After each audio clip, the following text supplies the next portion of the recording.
John D. Henry Jr. passed away on December 6, 2020, Cape Girardeau, Missouri, at the age of 77. John D. was most known. He was born in the Hickerson Landing community of New Madrid, Missouri, to Almeda Porter Henry and John D. Henry Sr. on January 9, 1943. On January 12, 1963, he was united in marriage to Carol Jackson Henry, who survives at home. Preceding him in death were his parents, John D. Henry Sr. and Almeda Porter Henry, also one brother, David Crockett Henry. Left to cherish his memory were daughters, Deanna Richard and Richard Ford of Louisiana, Stacy and Shannon Stanley of New Madrid, Amanda and G.L. Keene of New Madrid, one son, John D. Little, and I'm going to say Bitty Johnny, Little Bitty Whiny Johnny, and Terry Henry III of New Madrid.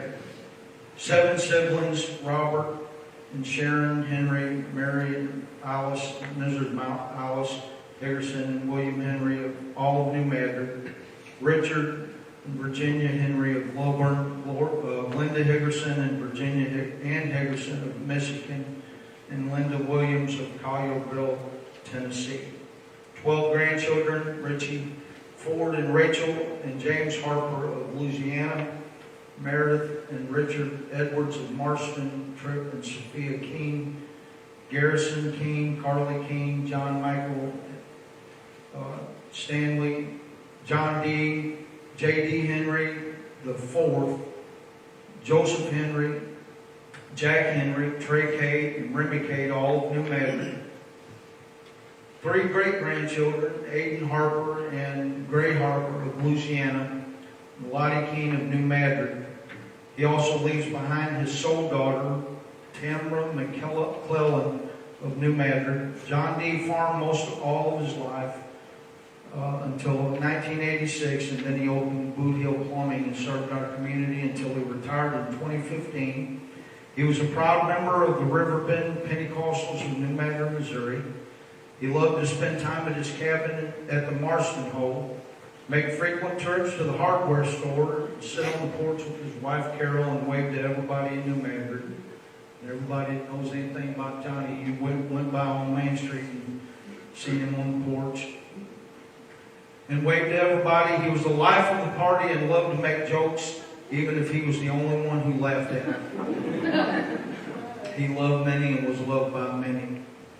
I want to say this afternoon that I was the first to have to integrate the Henry clan. I bore the job of having to pave the road and blaze the trail for these other yahoos that just came along and married Henry daughters. I was the first to rob a daughter out of the Henry bunch. And I'm going to be honest with you, Johnny didn't like me at first. And well, he liked you a whole lot more than he liked me. Shannon was a glory boy. He didn't have any problem. But let me tell you something. Johnny was sweet and sensitive in his older age. He got to where, he would tell stories and cry and all of that kind of stuff. I never knew him like that when I first met him. He was mean and hard. And he was a little bit intimidating, He took me up to the Marston area where they was farming one day, and there was some poor little young fella that had, took a job with him, and he had done something wrong, put more pre-merge on 5 acres than what he was supposed to. I think he was supposed to spread it out over about 200 acres, and he put it all on 5. And man, he made that boy feel so bad. I think it was a little bit for, just to intimidate me, because that's before me and Deanna got married, and he was kind of letting me know, that he was this tough little dude. But Johnny turned sweet and sensitive, in his elderly years. And he would cry at the drop of a hat, and sometimes he dropped the hat. But I had to work my way into this family. When I first met Johnny, I realized right away that he was my kind of guy, because I was a finished carpenter, and he was a finished carpenter, and we loved to do projects. together, but he had got some wood from somewhere and had a big gigantic pile of wood when I first met Deanna outside the house, and it had a bunch of nails in it. Now, he always would grab whatever he could that was used and reclaim it if he could and make something else out of it. And that's why this casket fit him so well, is because it's reclaimed barn wood, which he would have picked out of 200 caskets. He would have picked this very one because it was something that was reused. He hated to throw away anything. All you got to do is walk through the shed, and realize the man still had stuff from probably when they got married, But I had to work, I was trying to impress him and Carol. They didn't really like me anyway by my reputation.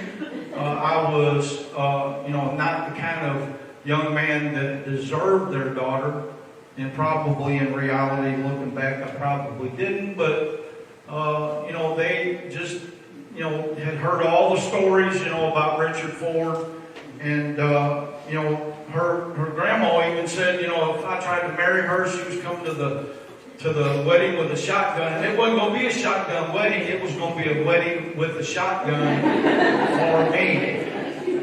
They just didn't like me at all, back then. But I won myself into their family. I plucked ducks. I washed dishes. I cleaned the shed. I pulled nails out of that used wood. And one day before me and Deanna got married, I had made up my mind that, Johnny really wanted them nails pulled out of that wood. So I decided about 1 o'clock in the morning I was going to go back over there and, start cleaning that whole pile of wood out of the nails out of them. And then when he got up in the morning, he was going to be so impressed, that I had done all that. So I got out there about 1 o'clock in the morning, and I was, hitting them nails and had that crowbar and pulling them nails out and, making all kinds of noise. It was just making a really racket, and he stuck his head out the window and he hollered at me, and I thought, man, I'm in trouble now. But then he told me, he said, get on in this house and come to sleep, get in here and go to sleep. And I thought, man, this dude's going to let me go in the house with Dee and go to sleep. He's cooler than I thought. Maybe he is my kind of dude. Then I realized right fast as I was getting close to the porch, he told me, he said, Dee's not here. He said she's spending the night with one of her girlfriends, so it was a hard beginning, but I think I won them over in the end. One of the things they didn't like about me was that I took my wife about 3 days, after we got married, and I moved to Louisiana, which, you know what, I didn't think a thing in the world about that until years later. My daughter got married, and my son-in-law moved her to North Dakota. And I really, seriously, at that time, I felt extreme empathy for my father-in-law, because I realized how hard that was, just to yank your very first out of your life. And I love my kids so much, and he had to have the same relationship, with Deanna that I had with Rachel. Sharon is the one that introduced me and Deanna. I guess we could say that she's to blame. And Sharon, was my cousin, and she wanted us to get together. So she introduced us right here at this church over in the old part of the building. And she took me the first time, I think it might have been her and Michelle Tanner. Michelle Lott back then, they was riding with us, and we went to that house on Main. They was going to show me where Deanna lived. And when I pulled up to the house with them, I thought, ka-ching. I did, honest to goodness, I thought, boy, you hit the jackpot, dude. I passed all them little bitty houses, and then this great big gigantic house, and I was so disappointed later on. He owed more bills than I did. It was all just a front. It was all just a front, but Johnny was so special. He ranted and raved, about the things that he hated, and he talked so much about the things that he loved. two of the companies that I remember that he endeared himself to, that he really, really loved, was Ford Motor Company and Maytag Dishwasher and Maytag Laundry Company. Man, he loved them. I'll never forget one morning after we got married, we was staying up there in the pink room upstairs, and I heard some kind of racket, man. I mean, just, hollering and I'm going to be honest with you, it ain't all the stuff I can tell right here, but I got up, it was early in the morning, and I walked to that little window outside the bedroom there, and I looked, there's a little piece of that stained glass that is not covered up, and I looked out that little hole in that window, and all I could see, I could hear all the noise and the fussing and the hollering and all of that, but there was a cloud that was descended on the yard, and it was just solid white. And I thought, man, that's a lot of fog. And just about that time, here comes Johnny. He's wiping his way through that cloud of smoke coming out of that Ford truck, man. And that thing's backfiring the whole time, that old green truck. And he's just hollering and throwing a fit. And then he got me out there. I went down there and I had to put my knees up in my chest just to get in the passenger side. He had so much junk, just all over the side of it. And we was driving down Main Street, and about every 20 or 30 feet, that truck would backfire. Pow! And he looked over at me and he said, everybody ought to have to drive on.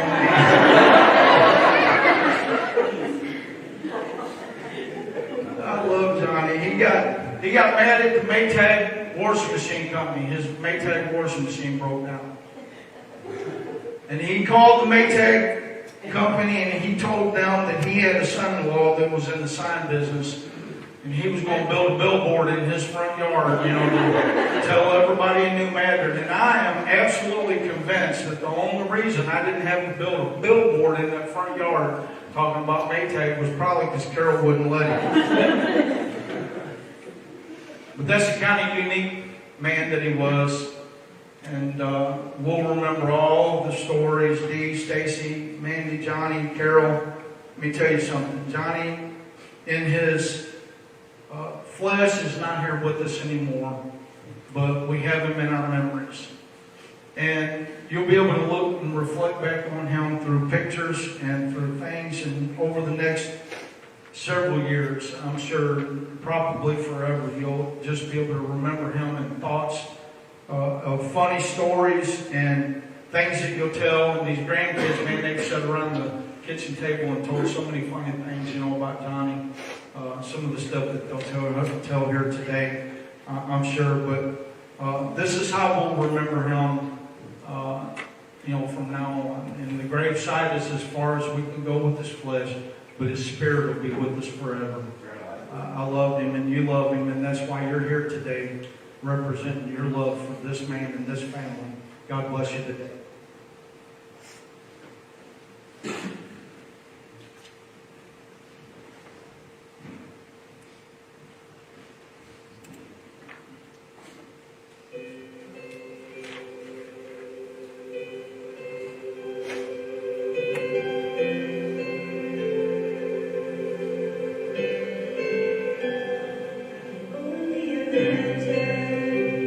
What it would be like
talk today. I told her I didn't know that if I could or not.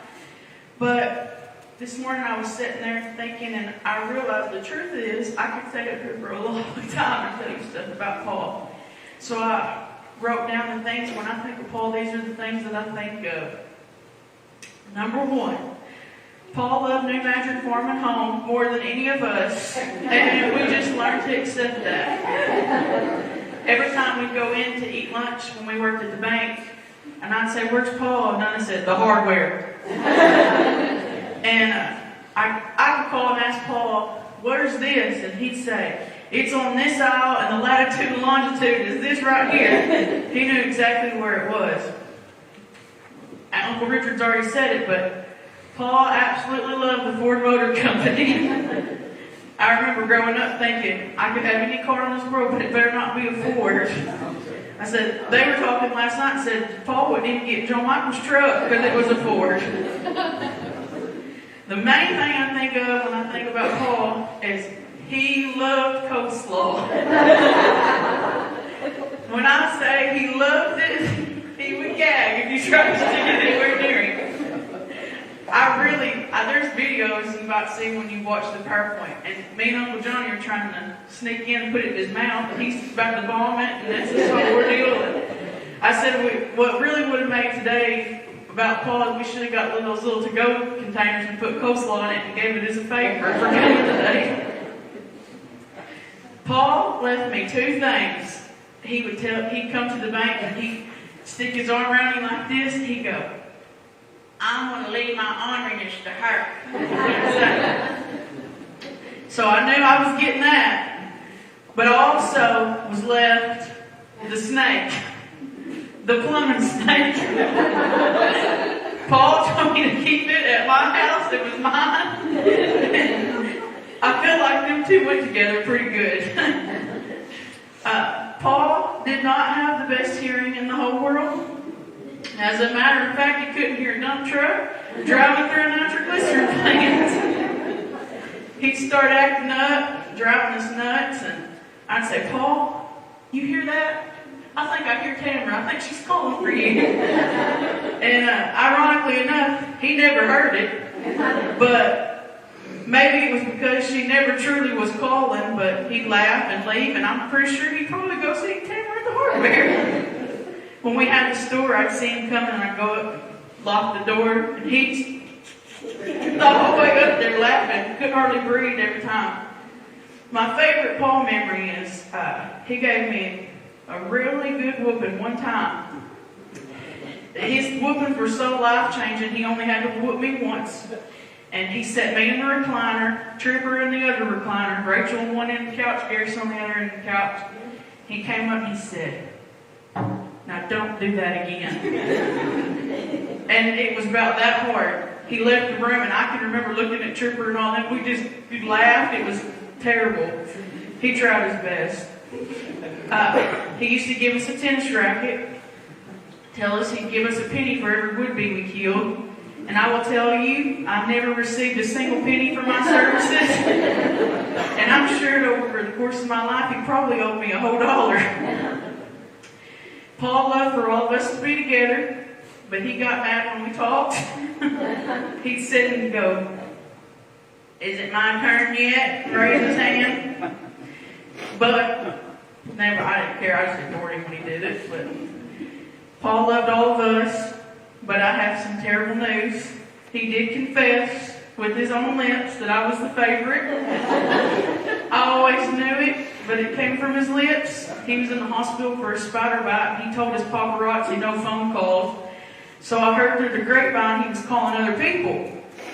So I went to Nana's house and I asked Nana if he called her, and she said no.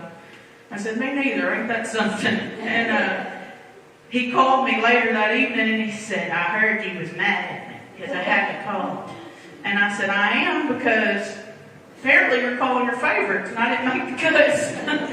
And I said, "So I guess I'm not the favorite." He said, "You are." And I said, "I'm the favorite?" He said, "Yeah." So, "Well, you know, I'm going to tell everybody that." But the truth is, I 100% was not the favorite. He was meaner to me than he was the rest of them. But Paul may have forgot other people's birthdays, but he did not forget mine. He I don't know if it was something to do with me being the favorite or because I didn't let him forget it, but he'd call and say, "Happy birthday, was I the first?" Most of the time he was the first one that called. Paul was a 5-star chef. He'd make me fried egg and bologna sandwiches, and I asked for them a lot from him until one day I watched him cook it. And he got the bologna out, put it up to his teeth, and tore that red string off. That was the first time I watched him, and the last time I ate one. It still gets me every time I think about it.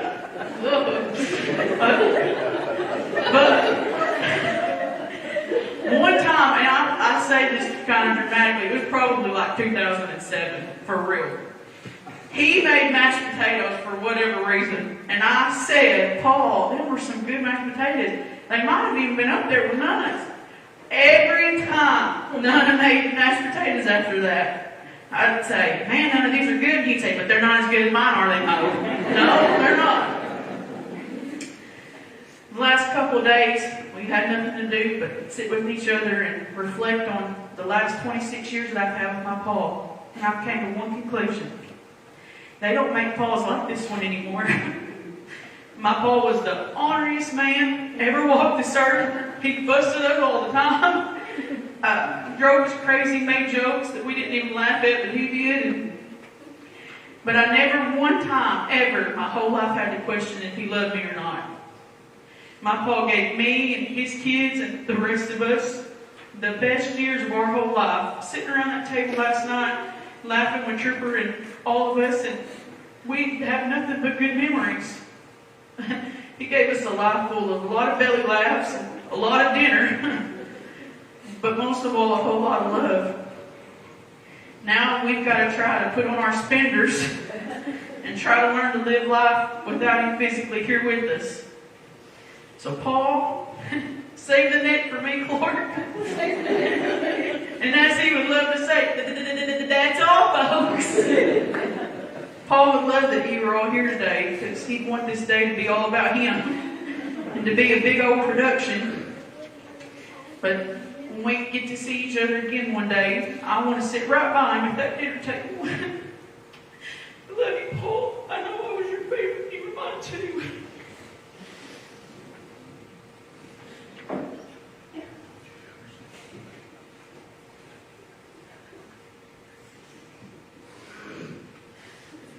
Hard to follow up after that. For those that don't know me, I'm Rachel, and I'm Deanna and Richard's daughter. Granny had asked all of us if we would say something or not, and I didn't want the opportunity to pass and not get to say anything about them. To be quite honest, like my father said, we live in Louisiana. We're 7 hours away. So growing up, and even recently, the most I get to see my granny and Paul was a couple times a year. And so I can't really tell you some big grand story about my Paul. I can't tell you a specific memory that I remember with them. But I can tell you some of the things I noticed over the years. Come to visit him and get to spend time with him and my granny. He was so kind. He never met anybody that he didn't speak to. If he passed you, he was going to say something. He spoke his mind. He had no filter whatsoever. And I loved that about him. He was always joking. And a lot of times he'd look over at me at the dinner table and he'd try to tell me the joke. And he'd start giggling before he could even get to the punchline. He was helpful, he was generous, he was loving, he was cantankerous at times. Sometimes we'd be sitting at the table and he'd look over at me and he'd go, "Watch this." And then he'd say something sassy to my granny and be winking at me the whole time. He had so much compassion in his heart. I've never forgotten the story my mom would tell me growing up about how he went out one day and he found a couple of guys, and they had a bag of something that was moving around. And my papa hollered at him, and he ran over there. And he always told me you know, later on he told me he grabbed a stick and he beat him with it. But he got that bag away from him. They were trying to dump it in the river. And he opened it up and it was a bunch of puppy dogs. And he brought them dogs home. And every single time I come to Granny and Papa's, I'd be walking up the porch and there'd be a whole bunch of cats out there. Because my Papa he had so much compassion in his heart, he just couldn't stand for something not to be taken care of. And I'd like to think that the deep love that I have for animals came partially from him. He loved his family so much. He loved his town. He loved his cabin. Every time we come to visit, we would take the same exact car ride. And we'd have to go up on Levee, and we'd have to drive to town, and we'd go out to where the cabin was, and he'd always show us, well, this is what I did. And even if it was the same exact thing he was telling me every single time, I always listened to him, because I knew that one day he wouldn't be here anymore.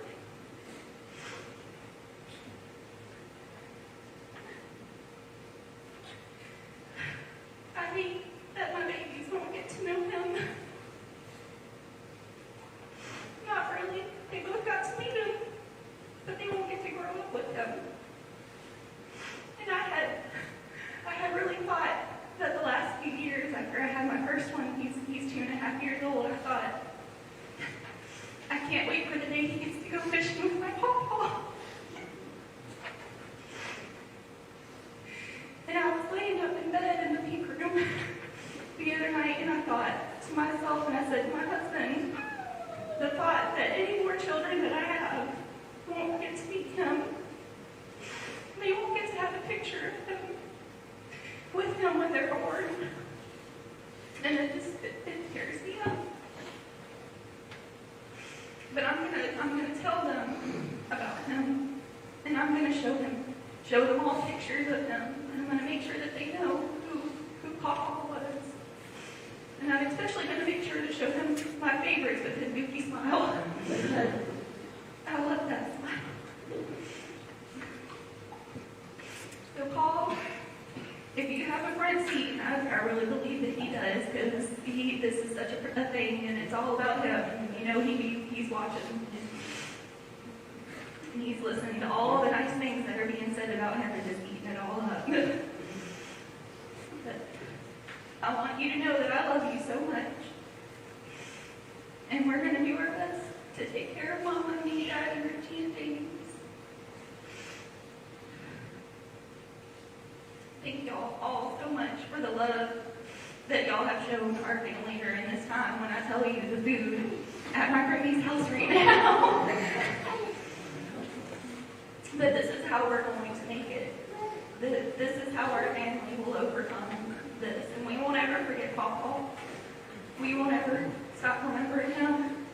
But the love that people are showing us, and the love that we have for each other, and the memories we have of him is how we'll make it through.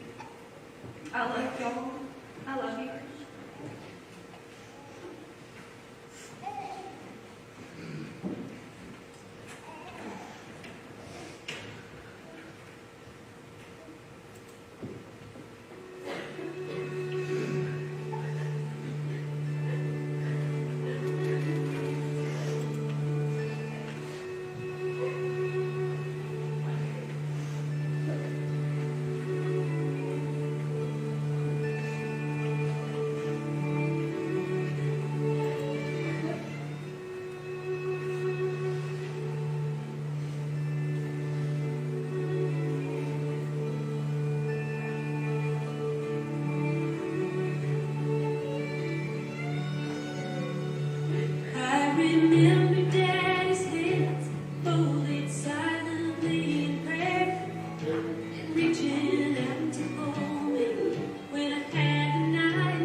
equate losing Paul to losing my pappy.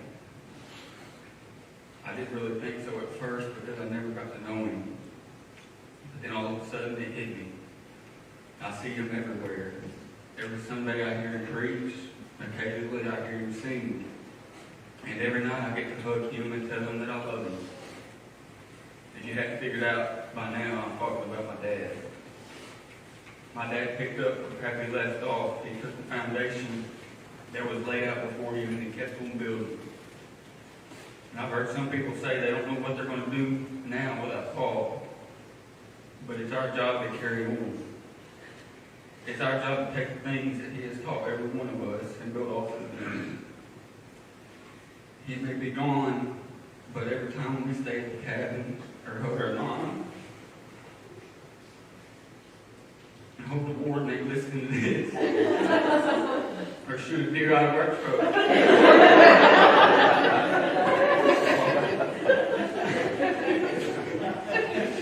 Paul be there right there with us.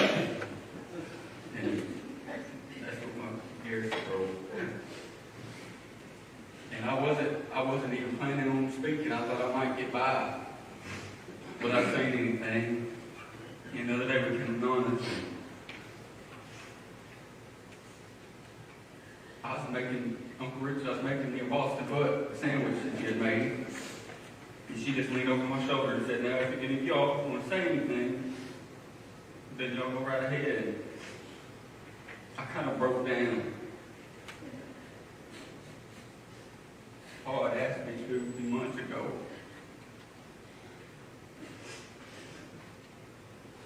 I don't remember what we were doing, working at the cabin or something. He said, can you do something for me? And I said, what's that?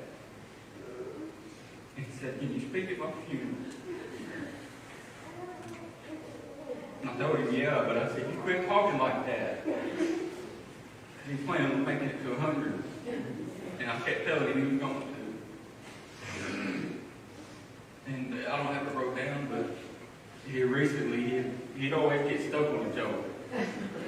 He'd find one that was funny and he'd keep on telling it. And one of the jokes that he'd been telling in front of me 2 or 3 times was this Himalayan pasta. And I don't remember if it was the last time we went to the cabin or not, it was one of the last times. And there was a dead possum in the gravel. And he stopped his truck and we had to back up back to it. And he leaned down and looked at it, and then he leaned over to me and said, you know what kind of possum that is? And I said, that's a Himalayan possum. He got tickled. But I was writing all this, and I was thinking, I don't want to keep y'all here all day, because there's so many things that we could say. So I'm going to try to keep it at least somewhat short.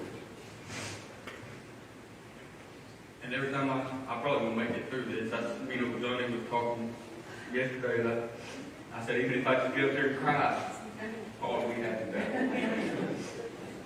And every time I think I'm out of tears, something else hits me. But I'm going to miss our adventures that we'd always go on. That every time you did anything, you was in the adventure. It would normally be to go work at the cabin, but it would turn into an all-day thing because he wouldn't have the right tools or something would go wrong. And at first, I'd get a little aggravated because he'd kind of pester you. He wanted you to come help him. Nobody ever helped him. Everybody's always too different. And I'd get aggravated every now and again, and I'd make myself do it. But I realized that he just wanted to spend time with me, and that's all that mattered. That's why he wouldn't even be prepared to go work at the cabin. He wouldn't even have the stuff we needed. But we go up there and then he'd say, oh, we gotta go back to town and get this. Or gotta go do this. But I'm just grateful for the time. The time, and I told somebody this the other day, yeah, there's things that I regret. I regret getting aggravated. I regret the times that I told him I couldn't go, or the things that I was busy doing this or that. But I ain't gonna beat myself up about it because there's a whole lot of times that I did go, and I'm blessed because of it. And I was thinking, a while ago as I sat down, it kind of seemed like the older I was getting, the closer I was my ball was coming. I don't know if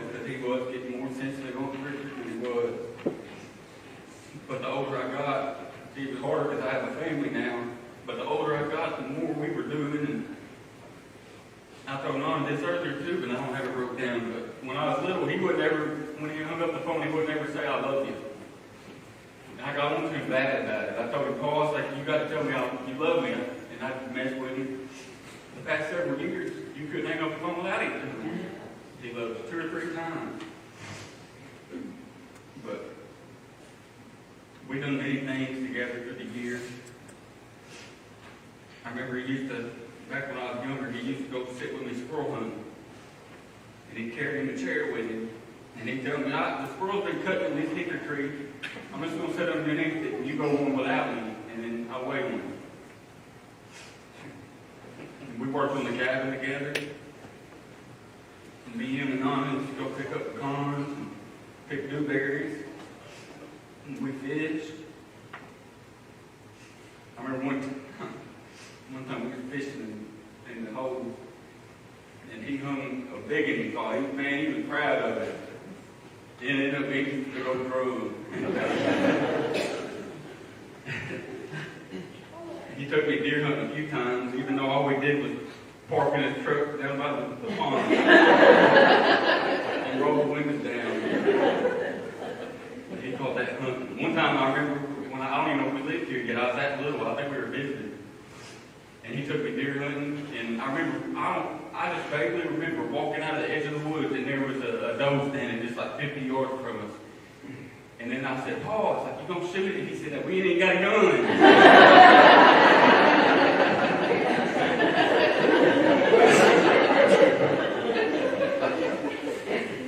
I don't really understand that. He had me help him go plumbing sometimes because he needed somebody small to fit underneath the crawl space. And I remember not too long ago, me and him went over to the hills and helped plumb up Robert's cabin.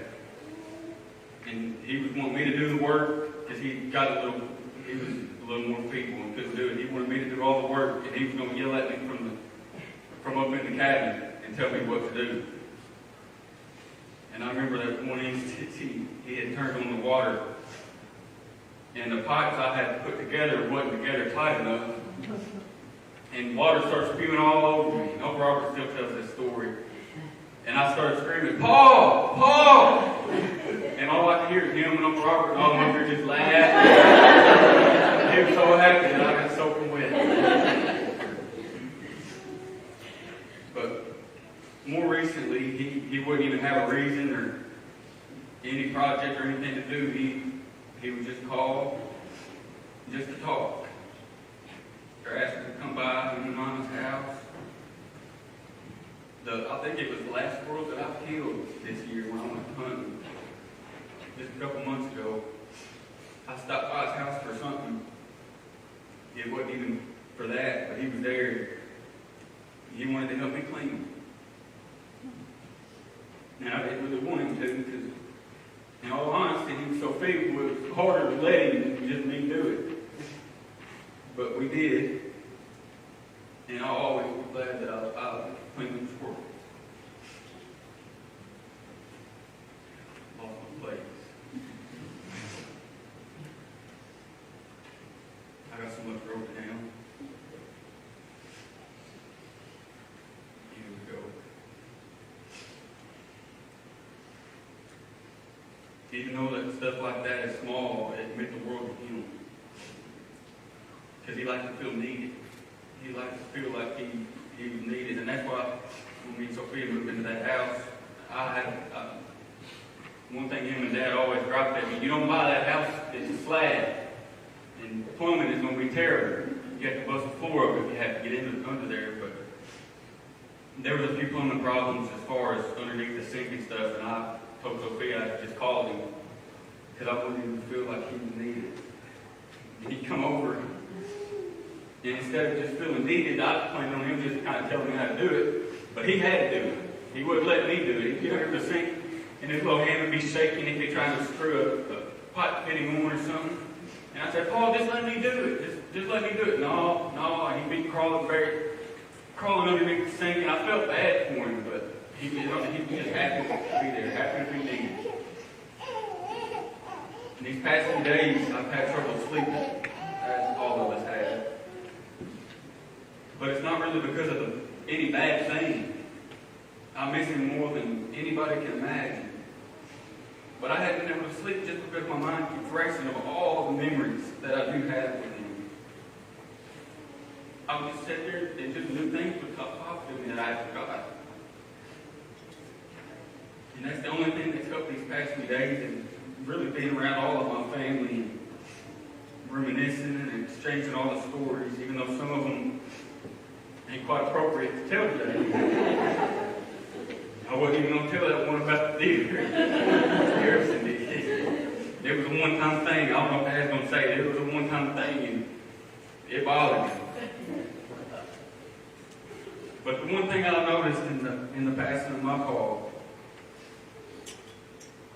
is that love is bigger than anything.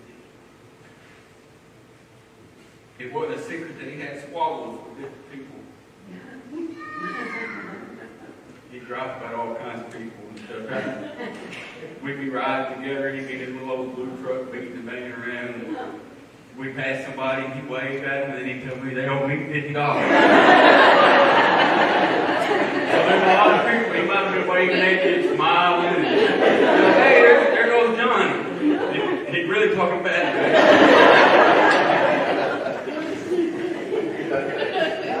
me. He even kind of had a difference with me back when I was younger. I think it was when we first was making the cabin. I couldn't really drive a nail very good. And it made him mad. You ain't holding the hammer right. You gotta hold it on the end. And he got mad at me, and I remember that one time, he yelled at me pretty hard. And it was before he got more sensitive. I went home and I told 911. And just a few days later, he got me and he said, you got me in trouble. And I will tell you, ever since, and that's been years ago, that was done. He ain't never got mad at me again.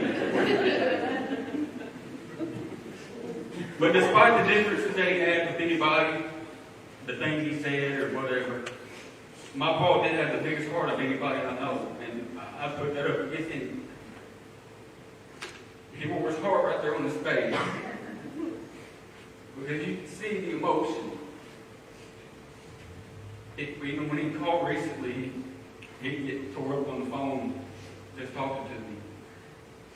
But he loved doing things for people, even though he would want everybody to know he did do it. I think that's a Henry thing. But even though my Paul was ornery and stubborn, his legacy speaks for itself. Everyone you talk to has a positive memory of him, and most have a bunch. And as Rachel said, I hate that my baby didn't get to grow up and know Paul like I did. But he sure loved her.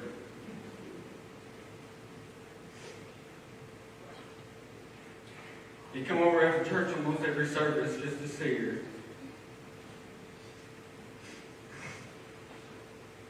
She'd reach for him. And honestly, I didn't know if she would. But she did reach for him most of the time. And it lit his world up. All I can do now is share that legacy with her. And luckily, we got a lot of pictures. In the short time that she was here, I told Honey this morning, I only got a couple of her with Lottie, but there's several with Paul. But all I could do is share the memories with her. But whether it was his pointy jokes, his contagious laugh, his mixing up of words and letters, no matter what he said, like footbook, his favorite movies and songs, his breakfast, his joke of an empire, his cabin, his little old man walk, where he drug his feet, his suspenders, his complaining, his streaking at the cabin, his pulling his teeth out, him getting in my truck and calling my belt seat a turkey call because it squeaked and needed oil. The last time he got in here, he pulled it back and forth and said, "I called me a turkey." His storytelling, his goofy singing, his Griswold references, his respect for the dinner table, his phone calls, and his loving, genuine heart. He'd be glad because it made more of an impact on me than he would ever know. I've done the best that I can to just share a little bit what my Paul meant to me. And it ain't going to be easy. I know we'll learn to live. The only way we're going to make it, though, is with each other and the Lord. But until I'm able to see you again, I'm coming to Paul. Thank you, Clark.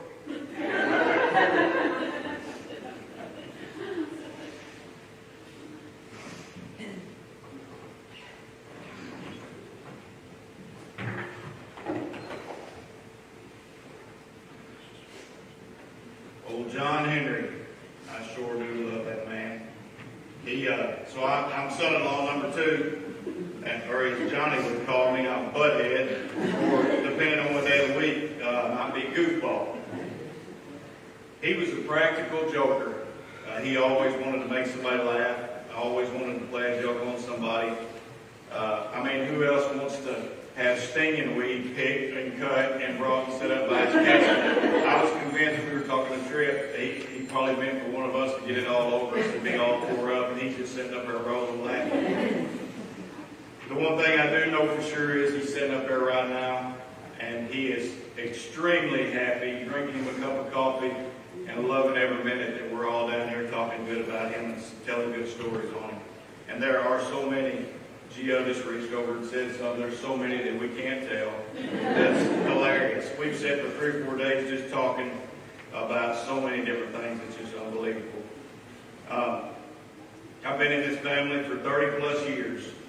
Had the opportunity to spend countless days and nights with Johnny. I mean, many, many, many hours. Me and Tripp and John Michael talking last night. We watched the PowerPoint presentation. And there was one picture that maybe it wasn't even in there. I looked myself to try to find a picture. Couldn't find one. We're going to have to start being better at taking selfies with our loved ones that we love so much. Because as many, many hours as I've spent with him, not to have a picture with him was crazy. I too, like Richard said, had to earn my way in the family. One of the earliest memories I can remember was the honor, and I think we all 3 maybe got to do it, was to clean the shed out. I'll never forget walking into that shed and it's junk everywhere. You got to step over something to walk through the door. Toolboxes, there's sockets and wrenches. They're laying everywhere. There's box still new in the box, and then he'll be looking for one. I know right where it's at. We tried to clean that shop up. Carol will be over there whispering, "Throw it away, throw it away." And he'd be over there telling me, "No, you got to keep that because so-and-so gave that to me one day," and everything in that shop meant something to him. It had some type of memory, and he wasn't getting rid of none of it. We've all got rid of so much stuff over the years. Me and Johnny, we'd throw stuff away. Carol, many times we did. It was just crazy how he was. Trying to sum up all the years that I've known him, there's a few things that I've wrote down about him, not even close. Each one of us has said our own things, and I remember so many more, but there's a few things that I wrote down that was big deals. He did not like Ford trucks. We've all mentioned that. It wasn't a Dodge, it was junk. And as you all probably know, I sold cars many years, and I'd come home and I'd say, "Johnny, you're telling me if I got a brand new Ford pickup and I brought it home and put it in your driveway and give it to you, would you take it?" He said, "Nope." I'd put it in the driveway and put it for sale sign. And as soon as it's sold, I'd take the money and go give me a Dodge. We ragged him all the time. He was funny. He would not. Me and John Michael got Ford Rangers. And they ain't very good. Okay? And we've had some problems with just little things. He would be happy Hey, Johnny, battery went at 4. John Michael needs to do all day. I knew it. I mean, he made him happy. I said it broke down, didn't have the money to pay for it. He was just happy.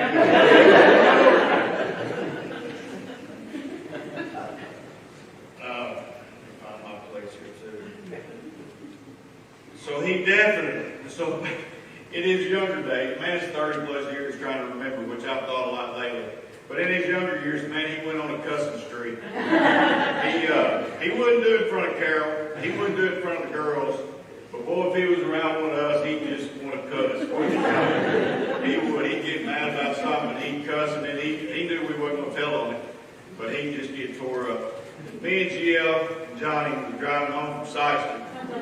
And he liked to abide by the law. He didn't want nobody breaking the law until the deer deal was all stuff, it was all fine. But we were coming home from Sykeston, and there was right there coming out of Sykeston, coming to New Madrid, in the red light, and it was yellow. And I barely got through it, and it turned red on me going through that deal, and he flipped down in that seat. And he told us we broke the law, and we didn't learn how to drive. He wasn't ever driving with us again. I'm talking about his face was blood red, and he was absolutely tore up. And I don't even think he talked to me for a week. He was tore up after that. He wasn't ever going anywhere with us. When doing something, no matter what you're doing, whether it's hunting, fishing, working on something, there was one way to do it, and it was the right way. And that right way just had to be his way. I heard GL tell the other day at the dinner table about him telling him how to hold some side cutters. GL says when you cut, he wanted to tell you when you cut it, you had to turn the flat side up against what you're cut so it would cut it flush. And GL had to turn the other way and just had this little bit deal, and he was tore up and got mad. Every time I worked with him, I think Richard said I was the golden son-in-law. Maybe I was for a little while, but Carol took up for me all the time. She wouldn't let me get crazy with me. But I stood up to him. I said, man, don't talk to me that way, Johnny. I didn't know how to do nothing. I really think maybe I was the golden son-in-law because he felt sorry for me. I didn't know anything, and he liked to be able to help me. But anyway, do not ever, and I mean ever, bring a Keurig coffee maker or coffee pot to the deer cabin. So I got me a new Keurig, and I love that Keurig. I remember pulling up to the deer woods, we pulled up to that cabin, I come hauling that Keurig, and he said, what's that? I said, that's a coffee maker. What do you mean? I said, it's a Keurig. He said, you take it to the truck, you ain't bringing it in this cabin. He said, we got a percolator. I said, Johnny, it takes 2 hours to get a cup of coffee. He said, that's what we're using in the cabin. Take it to the truck. We ain't plugging it up in this house. And I did, I took it back. He despised cable TV. He bought him one of them big antennas, 400 foot tall, and got it set up on that house. Now it'll turn in the wind, and it'll have channels one day, it won't have channels the next. And as he got older and a lot more feeble, he couldn't get up there. I'd come over there and help him. I'd find, he'd call me about once a week. He'd come reprogram the TV remote. They announced on the TV they might be getting a few more channels. So I'd have to point it over for the cable. Run down and search them channels. No, Johnny ain't nowhere. Yeah, there it is too. They said it. It's on the TV. I can go back up the deal and I'd point it over this way. Come back down. We still don't have no more channels.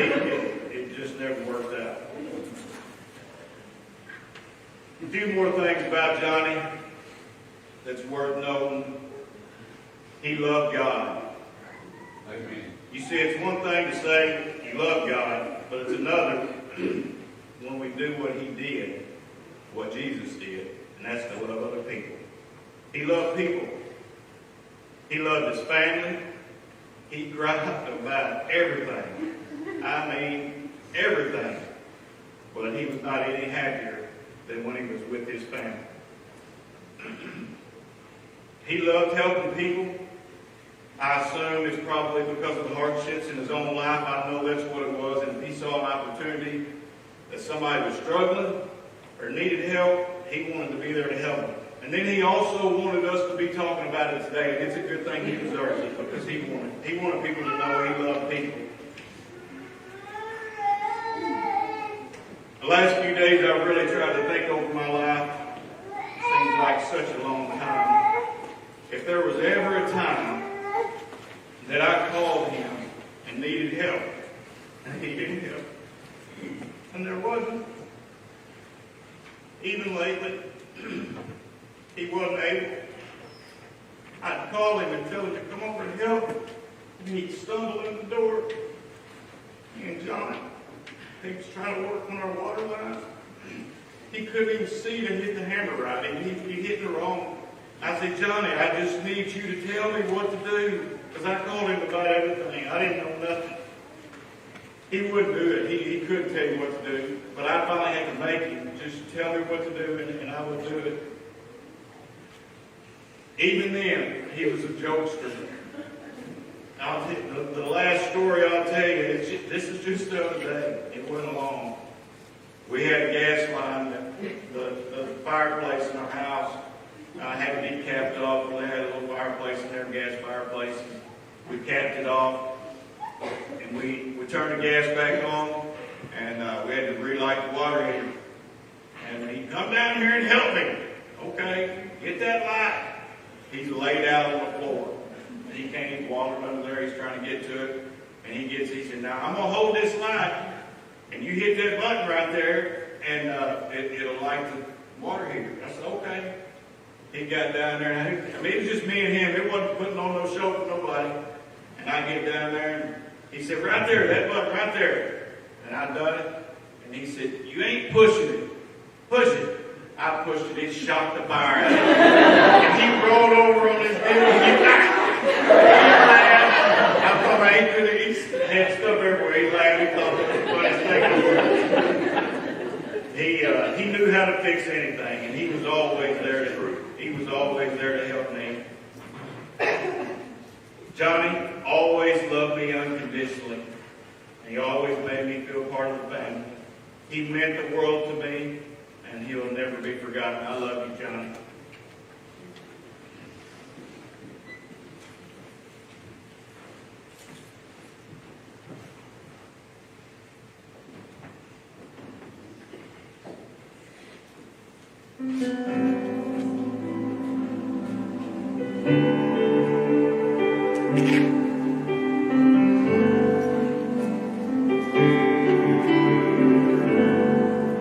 I'm kind of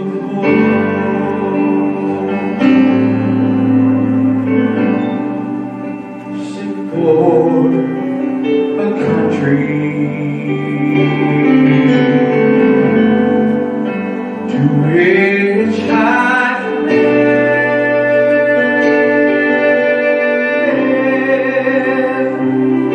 been before.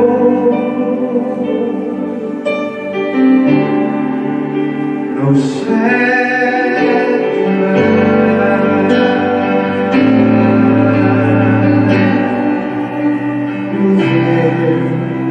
be stolen,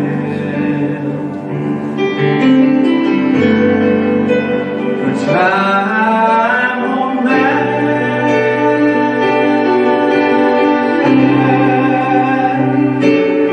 someday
Can't promise y'all it won't break down.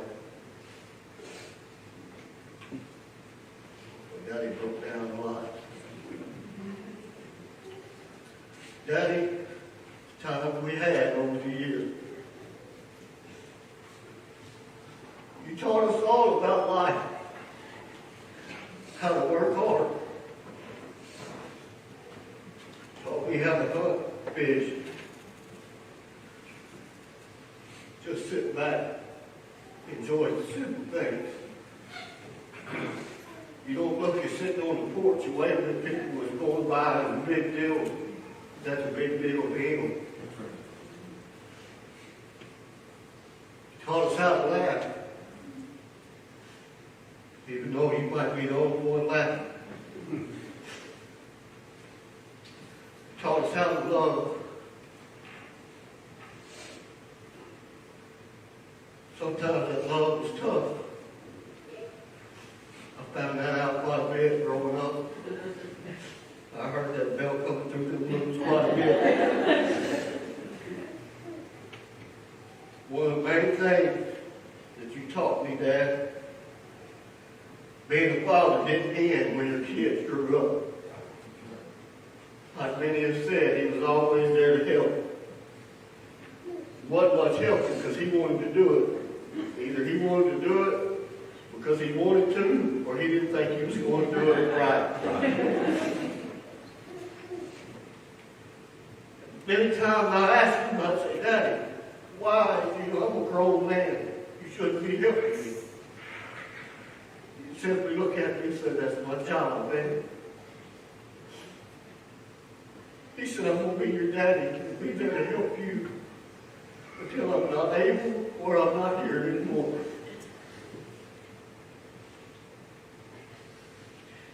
That's one thing that stuck with me.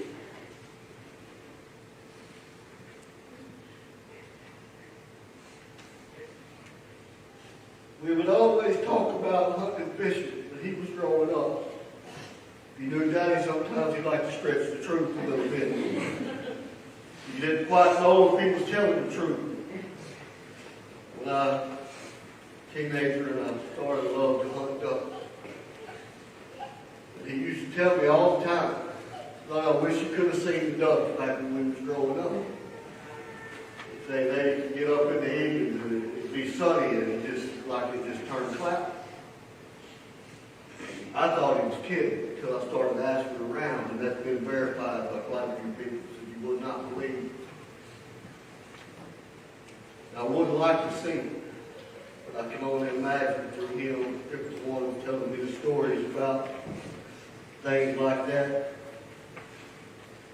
I was telling my father-in-law the other day, he always got a kick out of people saying the good old days. He said he might have had to live back to the time it wasn't the good old days. He said, yeah, they like to say that. He said, but anybody that lived back there knew it was tough. And we worked hard. A lot of the houses they lived in was not in the best shape. He said, it definitely wasn't the good old days. I'm going tell you a couple of stories. One of them will start short it down quite a bit. After Daddy quit farming, he started plumbing, and him and my mom would work at night. Her mom and stepfather in a cleaning business, and they would be gone up until night. Growing up, I played ball, and they never was at the game. And whenever they quit cleaning, since I was about 13 years old, I was so excited. Mom and Daddy's going to get to watch me play ball. We was playing, they watched a few games, and I'll never forget this. We was just one of them days, the whole team. We was playing pitiful. It was pitiful. Our fans wasn't saying nothing. Mama never did say nothing. It didn't matter to her. You know, she would cheer you on, and like others had said, if you was going to do something with Daddy, you were going to do it right. You couldn't stand for things to be done wrong, and I'll never forget it. I was so, if I couldn't run anywhere, I would run and he didn't. There was nowhere we could go. We was in the middle of a horrible bad inning of baseball, standing on second base playing. All of a sudden, out of the blue, you just hear this, and I knew who it was. There wasn't no doubt. I mean, I could see him. He was right in front of me. Hey, you boys ain't playing ball right. Y'all need to get your head out of your behind and learn how to play ball. And everybody's just looking at it. And I'm like, oh, God. I'll never forget that, because he believed if you was going to be out there, you needed to play the way that you knew how to play. I debated on whether to tell this last story, but I can't help it. It's just one thing I'll always remember him by a week or We was on a hunting trip a few years ago, and me and Daddy was staying in a tent. I had a pretty good sized tent. Everybody know I'm starting to understand that as you get older, you have to pee a lot. So Daddy had his cot. I had an air mattress over there.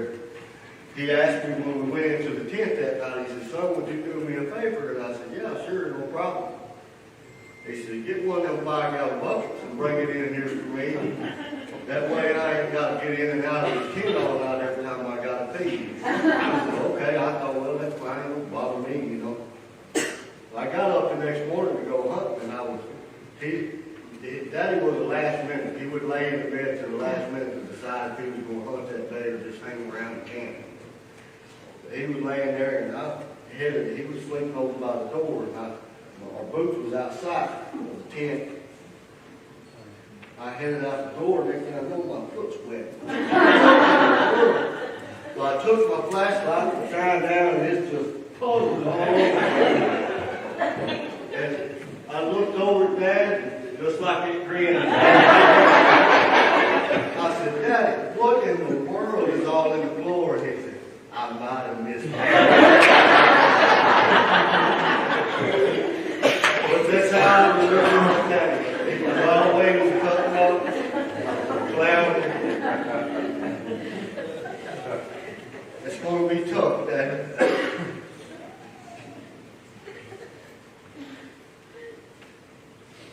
But I don't want you to worry about Mama. We're going to take care of her. I promise. I love you.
Johnny gave me a lot of things.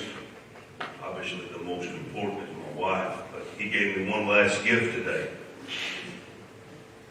Never again, Webb, you'll appreciate this. Never again will any of this crew say one cotton-picking word about me preaching too long.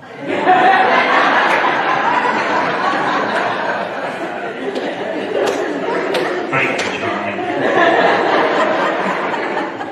Especially Mary. I've been about to have a nervous breakdown. Thank you all for coming today. We have went a little bit, and I told Jimmy before we got started, I said, this ain't going to be like funerals I normally do, because it's going to be a little while. And, so we won't keep you here. Well, we might keep you here a little bit. I started to say it wouldn't be too long, but no, I won't be too long. I want to offer, on behalf of our family, offer my appreciation to all of our church family, our blood family, our community, and our friends who have went above and beyond in serving us these last several days.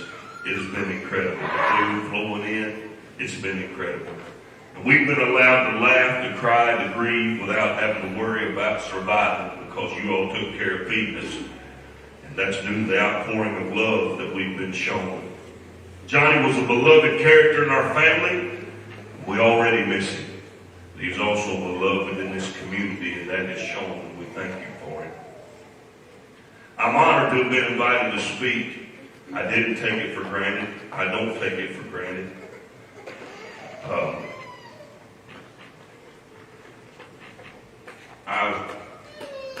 I hope I don't preach a message like his testimonies, because they were about 3 words long, and then he starts squalling and had to sit down. And I've had some breakdowns. He was my father-in-law. And in the beginning, and Uncle Richard, he'd say what he wants to. I was the lowest one on the totem pole. Oh, yes.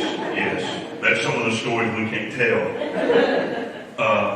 But I was his third son-in-law, and then I was his second son-in-law, and then I was his third son-in-law, and then I was his second son-in-law. So Shannon kept kind of moving in and out. So I'm back to being number 3 now. We worked together. He was my friend. And I count it an honor to minister today in his funeral service. It was almost meant to be that Amanda and I would marry. And I promise it's all legal and our kids are all normal. But 3 of Johnny's sisters married 3 of my daddy's first cousins. My uncle and I, Uncle Richard, we married sisters, so he's my uncle and my brother-in-law. And his kids and I are double cousins. I mean, they're my cousin and my niece and nephew. And our family just really kind of messed up a little bit. But I promise we're really good, and we love people. When I came back to New Madrid after living in Louisiana for a few years, I went into business with Johnny. And I put that in quotes because wasn't nothing ever my way. Except the building. We're going to talk about that in a minute. I was blessed to work for him for about 5 years, and it was an adventure. He operated on the old school system, kind of like the old-time doctors did. Sometimes we worked for money.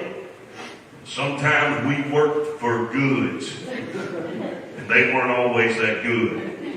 Sometimes we got paid, sometimes we didn't. We worked holidays and weekends, and sometimes we took off through the week. Sometimes we worked for Johnny, which was at the cabin or Carol's she shed, because that was the first one of them there ever was. Y'all don't know, but that shed out there to the side has got plumbing in it, it's got electric in it, because Johnny had in mind that he might move in it one of these days. That's a true story.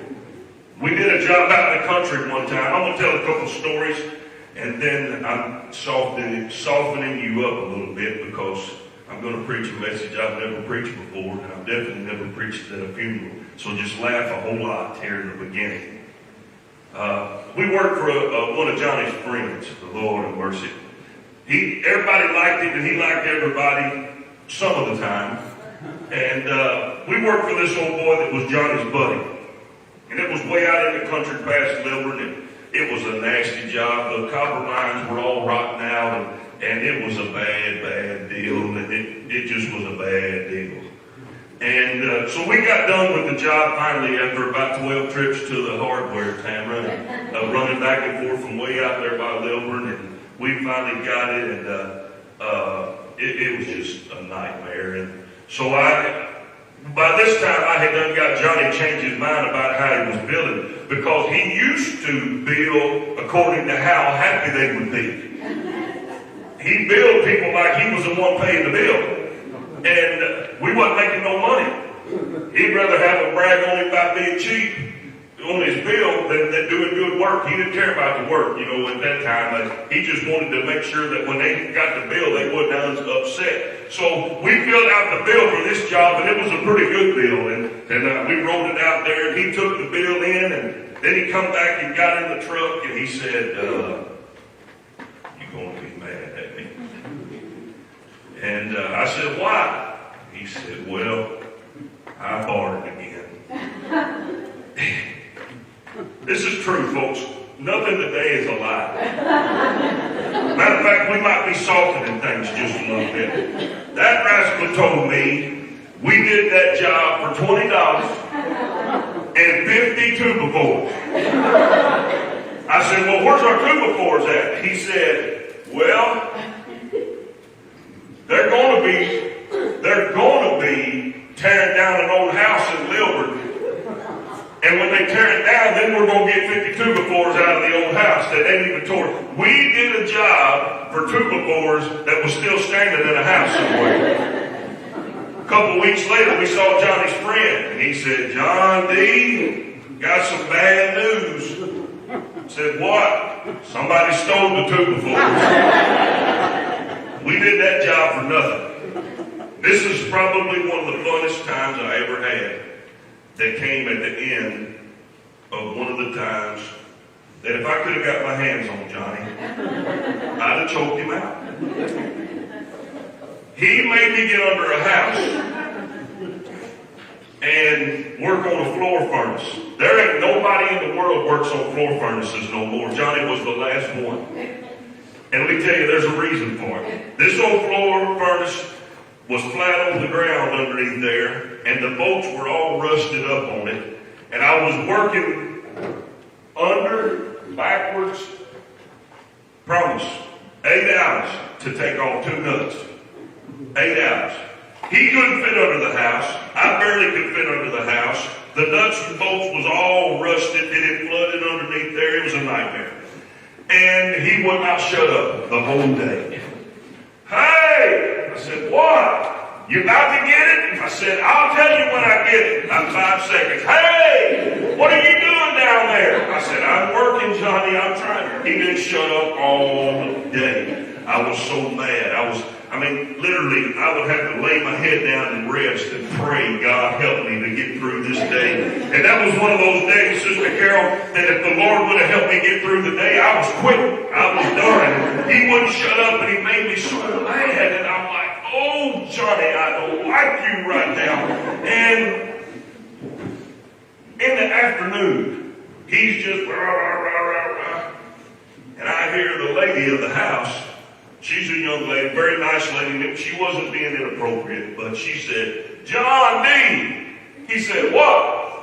She said, "You're a good-looking old white man." And he went stone silent. Well, then I got nervous. So I picked up my wrench and I started beating on the side of the furnace saying, "Hey, I'm down here. Hey, I'm down here." And he was nothing. He was like he died for a few minutes. Nothing. said, "What'd you say?" She said, "I said, you a good-looking old white man." And so, anyway, for the rest of his life, up till recently, he was a good-looking old white man. And he was so proud to hear that, but I was never so proud that he was quiet. Johnny had the biggest heart of anybody that I ever knew. And he had a stronger desire to help people than anybody I've ever seen in my life. He would do anything for anybody, anytime, even if it cost him to do it. And he would bellyache, gripe, moan, be mad. That's just Johnny the whole time. But when he got done working for you, after griping and moaning, probably saying he never was going to do it again, they would say, "Johnny, I really thank you. It was over." He'd go to squalling, he'd go to bawling, and for the rest of your life, you were best friends. If you thanked him, he would cry. Johnny was a man of faith. I got to say this. Brother Shannon told about him talking bad, and he used to. But one day we were just out of the blue, and he said, "GL, did they tell you?" And I said, "What?" He said,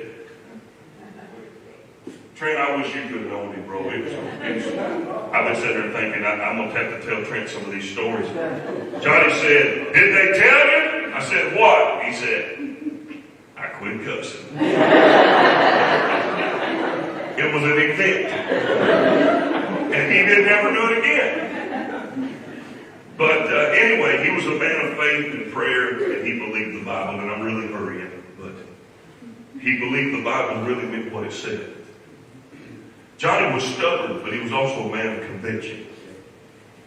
Several years ago, when Cody is here this morning, but several years ago, maybe it may have been in the 80s, I don't remember, it's been a long time ago, but Waldo ate some bad mushrooms, and they almost killed him. He was in the hospital, and he was in bad shape. Matter of fact, they didn't expect him to make it. Everything, I know some of you remember that, when Waldo ate those mushrooms.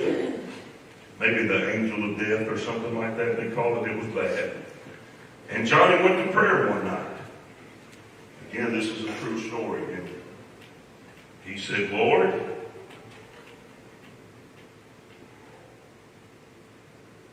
if you would,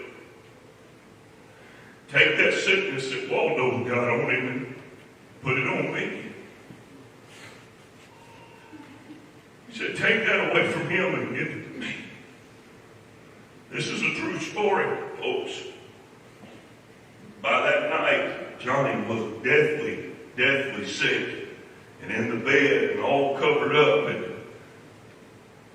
Waldo got better and came home. Because Johnny stood in the gap. He loved the Lord. He loved to give. He loved coming to church and being with all his friends.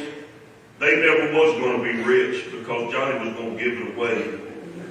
And I ain't telling everything, but he didn't really know that scripture about don't let your left hand know what your right hand does. Because he'd give, but he'd make sure somebody knew who could tell the story. And he loved his family. Johnny loved his family. He loved all of them. But he loved his wife. I've never seen a fella that if the whole world was against him and his wife was for him, everything was all right. He loved his wife. And he tried to act tough, but if Carol put her foot down, he was doing whatever Carol said. Birthday time. We wasn't going to work on his birthday because he was going to be busy.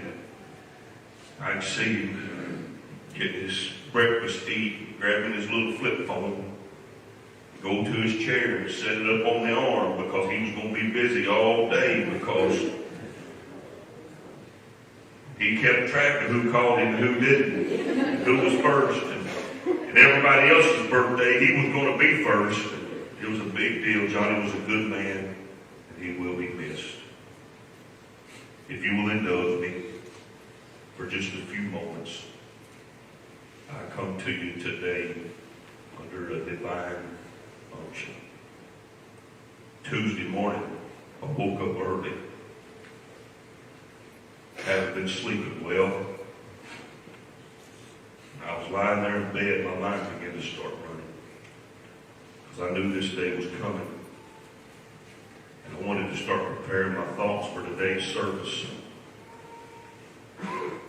I beg your indulgence, and I apologize up front because I've probably preached as many funerals as anybody in this county over the last several years, and I've never preached a funeral about like I'm fixing to share with you. The Lord began to deal with me. He began to impress some thoughts into my spirit.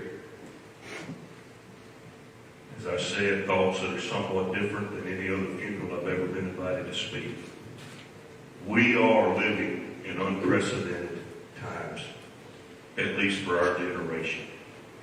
Virtually everyone is in a similar place. And perhaps the most famous of David's Psalms, he gave an apt description of where our world is. Psalms 23 and 4, David says, "Yea, though I walk through the valley of the shadow of death." We as a people are living in that valley. With the evidence of the seriousness and the peril of this pandemic being the reason we're here today. It is undeniable. It is dangerous. It is perplexing. Indeed, it is fearful. And for that, we cannot and do not offer condemnation toward anyone for being apprehensive. Because, as I said, Johnny's here today because he tested positive for COVID and never recovered. The shadow of death is upon us all. It's in our thoughts everywhere we go, toward everyone we see. It has infiltrated and intertwined itself within the very fiber of who we are as a people.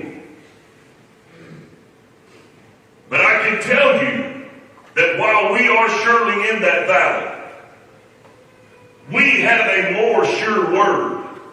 Because David said, "Yea, though I walk through the valley of the shadow of death, I will fear no evil." Now that's great to say, but then David gives the reason why that he fears no evil, because thou art with me. If you feel so inclined to whoop an amen on a brother, I won't be opposed to it this afternoon. My mind ran to the garden where Jesus' body was buried. And Mary Magdalene, who so loved the Lord, went to the tomb to anoint his body. Fearful and uncertain, faced with the loss of her greatest comfort and her greatest security, she is attempting to fulfill the normal duties toward the body of a dead loved one. No doubt her mind was filled with a myriad of emotions, but there was no hope coursing through the mind of Mary Magdalene in the garden. Not unlike the thought process that most of us have lived through since the middle of March.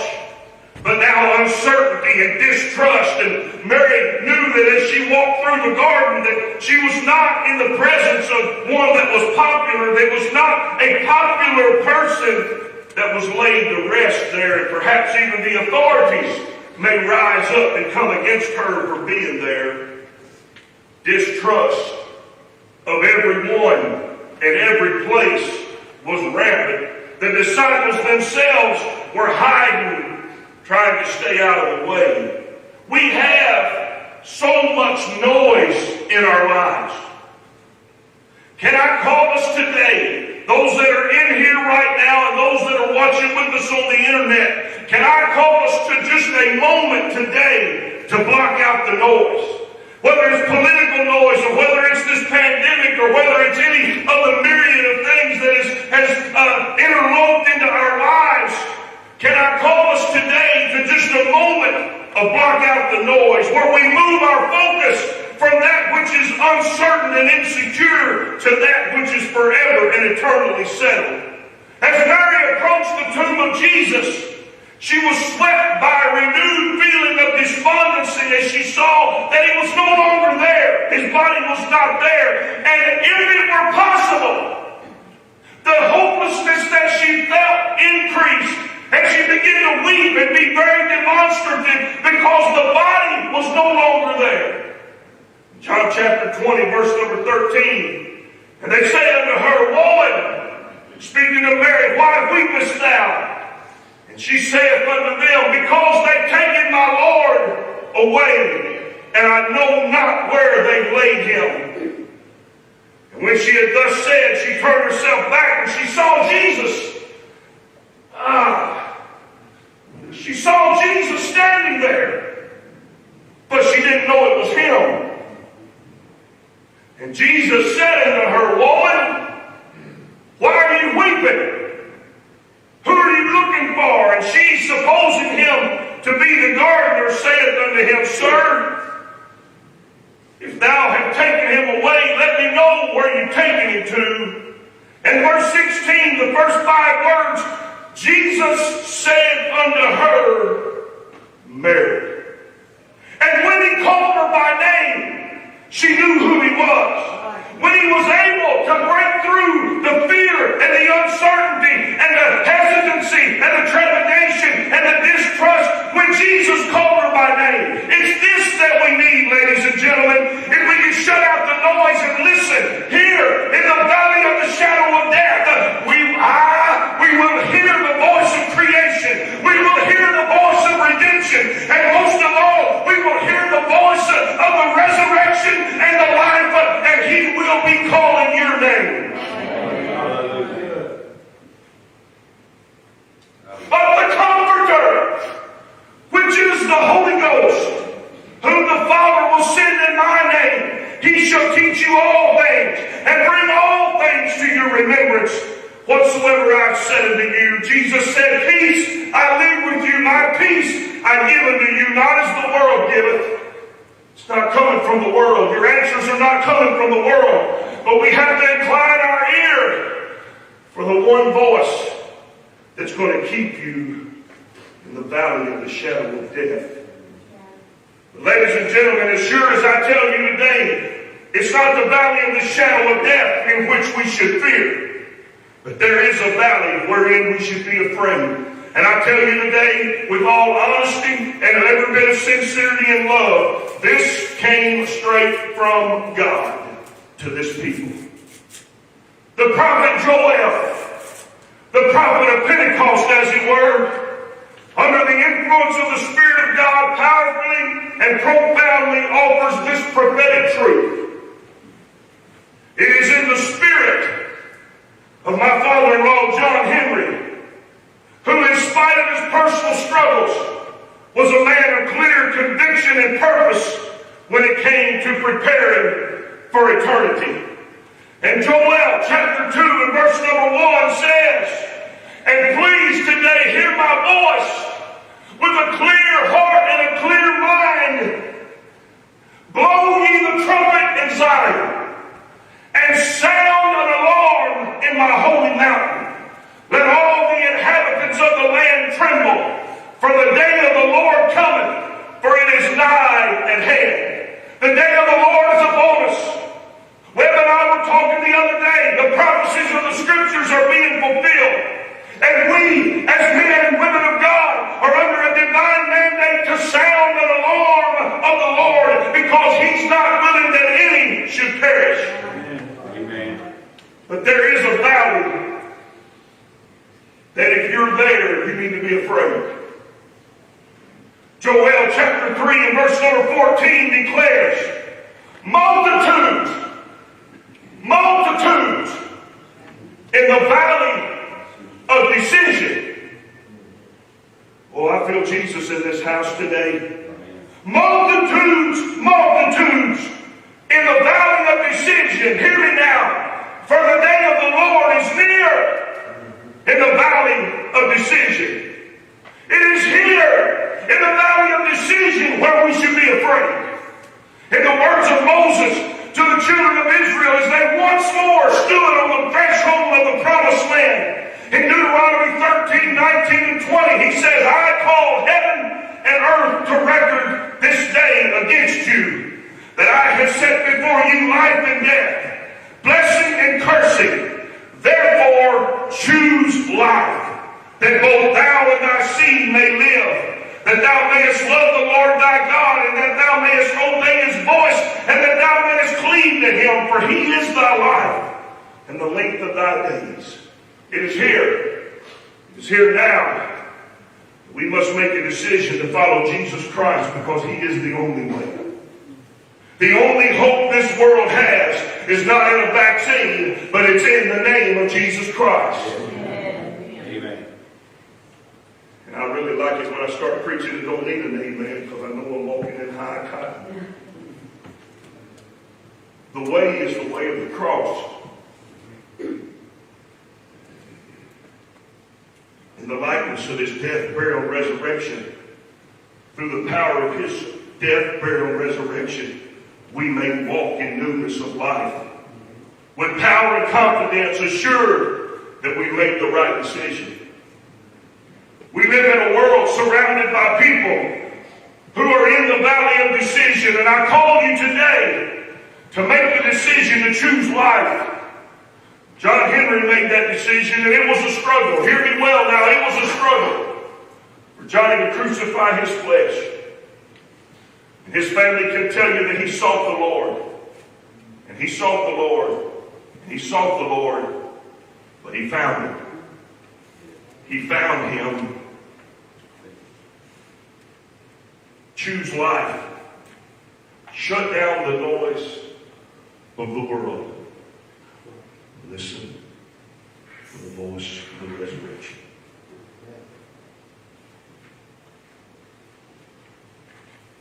Then Peter said unto them, repent. Be baptized, every one of you, in the name of Jesus Christ for the remission of sins. You shall receive the gift of the Holy Ghost.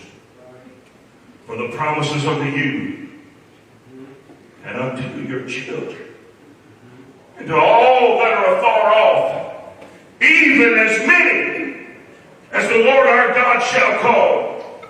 And with many other words did he testify and exhort, saying, save yourselves from this untoward generation. The valley we must fear is not the valley of the shadow of death. The valley we must fear is the valley of decision. Lord Jesus, I trust you. I believe in you. This has been an incredible service today. Johnny's life has been celebrated. But at the end of the day, the only thing that's going to matter is he made a decision to surrender himself to you. To be baptized in the likeness of your burial. To be filled with your spirit in the likeness of your resurrection. And it is the hope that comes through the power of Calvary that gives us hope beyond this life. It's those whose only hope is here that are of all men most miserable. But we look for a day when the Lord himself shall descend from heaven with a shout, with the voice of the archangel and the trump of God, and the dead in Christ shall rise first. Then we which are alive and remain shall be caught up to meet them in the air, and so shall we ever be with the Lord. I thank you for this promise. I thank you for truth. I thank you for the power of your Spirit that bridges the gap from our inadequacies to your fulfillment. It's only through you that we have any hope. Beyond you, we are nothing. Without you, we are nothing. It is in you we have hope. Thank you for allowing me to be a part of this family. But I thank you more for allowing me to be a part of your family. It's there together we'll have a reunion. It's there that we have hope. I pray pray, God, that as I conclude this prayer, I pray, Lord, that those who are wandering in the valley of decision will realize you're calling their name. They will incline their ear to your voice and hear your call. It's in Jesus' name we pray. Amen.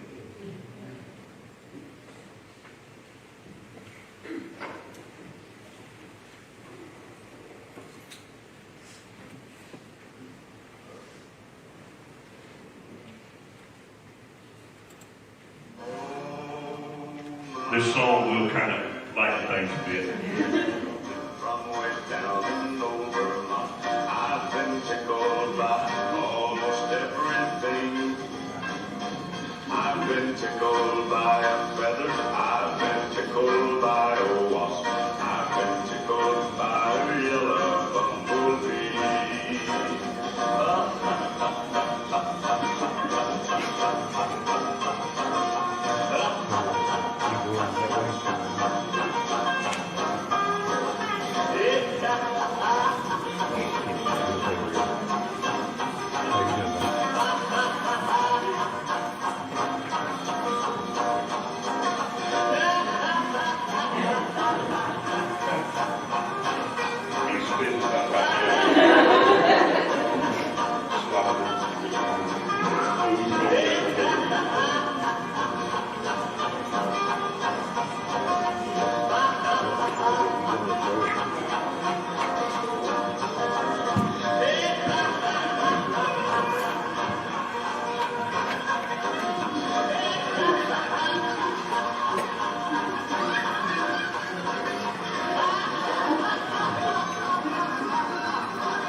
Richard.